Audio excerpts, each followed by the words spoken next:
اللحمة بعجين أو صفايح اللحم من الأكلات اللي كتير عيلتي بتحبها وبتطلبها دايما مني. بمحضرة الطعام رح نحط شوي من البقدونس والفلفل البارد والبصل والبندورة والثوم وبنخلطهم لنحصل على خليط سائل. بحطهم فوق اللحمة المفرومة وبضيف الفلفل الأسود ومعجون البندورة ودبس الرمان والملح، بخلطهم مع بعض وبغلفهم وبدخلهم الثلاجة مدة ساعة. بهالوقت بكون جهزت العجينة اللي قطعتها لكور، بغطيها وبتركها ترتاح. على سطح نظيف وواسع بنرش شوية طحين وبناخد كرة بنفردها لسمك كتير رفيع. كل ما رققنا العجينة رح تطلع الصفايح معنا أطيب. وعلى مفرمة رشيت طحين وحطيت العجينة وبدأت أوزع الحشو عليها. بنمد الحشو على كامل العجينة والحواف، وهلأ رح ننقلها على صاجة بعد ما دهناها بالزيت وحميناها. مجرد تتحمر العجينة من أسفل نرفعها على صينية ومندخلها الفرن. بنكون مشغلين الشواية من فوق.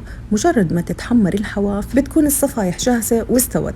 بحط الصفايح فوق بعض ولحتى أحافظ على تراوتهم بغطيهم بمنشفة. مجرد ما انتهيت من كامل الكمية بقدمهم بألف عافية وهنا.